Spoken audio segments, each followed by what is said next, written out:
itu sebetulnya bukan pelajar. Yang disebut murid di dalam bab thariqah adalah orang yang bermaksud, berkehendak menuju cintanya Allah. Jadi dalam thariqah istilah murid itu adalah orang yang bertujuan untuk menggapai ridho dan cintanya Allah. Itu murid. Semua orang yang tujuannya itu adalah murid. Karena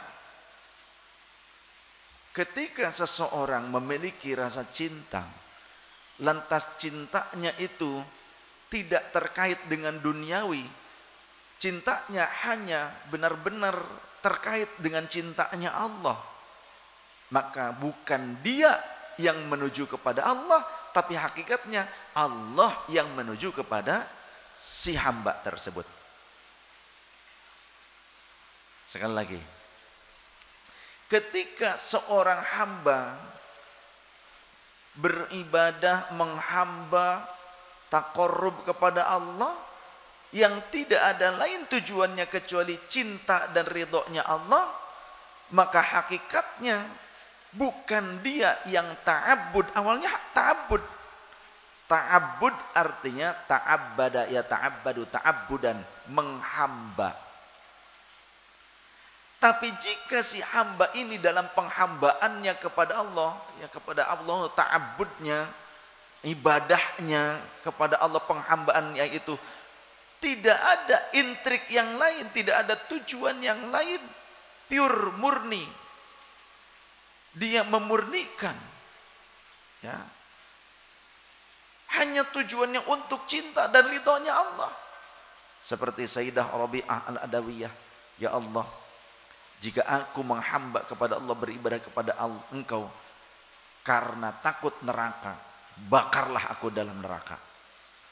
Tapi jika aku beribadah kepada Engkau karena tujuannya untuk mendapatkan surga, maka bakarlah surga itu. Namun jika aku menghamba kepada Engkau karena cinta dan ridhamu, maka jangan kau tinggalkan aku ya Rabb. Ini makom yang tertinggi itu seperti itu.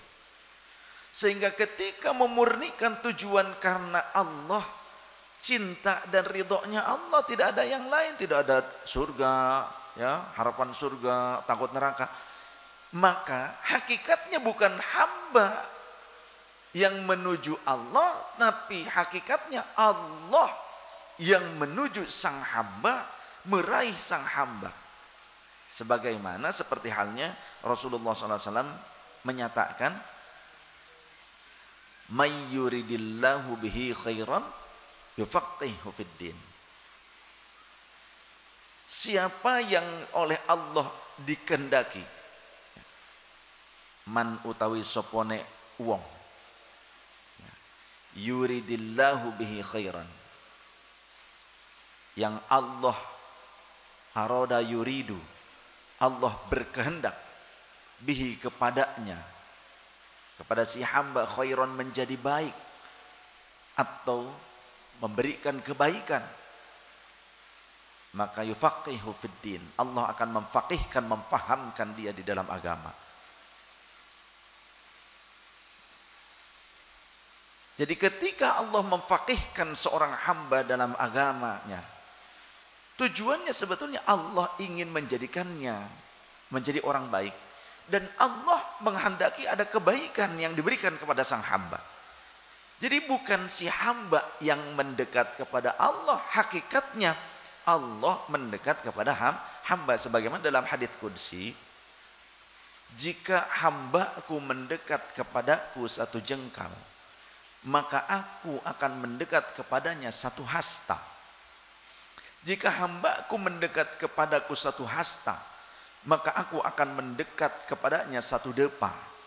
Jika hambaku mendekat kepadaku dengan berjalan santai, maka aku akan mendekat kepadanya dengan berlari. Jika hambaku mendekat kepadaku di dalam kesunyian, maka aku pun mengingatnya dalam diriku. Jika hambaku mengingatku di dalam dirinya, aku pun mengingat dia di dalam diriku. Dan jika si hamba mengingatku di dalam khalayak ramai, secara terang-terangan, bukan secara rahasia lagi, berzikir kepadaku, mengingatku secara terang-terangan, maka dzakartuhu ya fi malain khairim minhu, maka aku pun akan mengingat dia di keramaian yang lebih baik daripada dia. Allah menyebut-nyebut nama sang hamba di hadapan seluruh makhluknya seperti para malaikat dan yang lain. Berarti ketika seorang hamba semakin mendekat kepada Allah, yang benar-benar tujuannya kepada Allah, hakikatnya ada irodahnya Allah yang menjadikan sang hamba mendekat kepada Allah. Oleh karenanya ketika kita menjadi orang yang banyak ibadah, jangan sombong.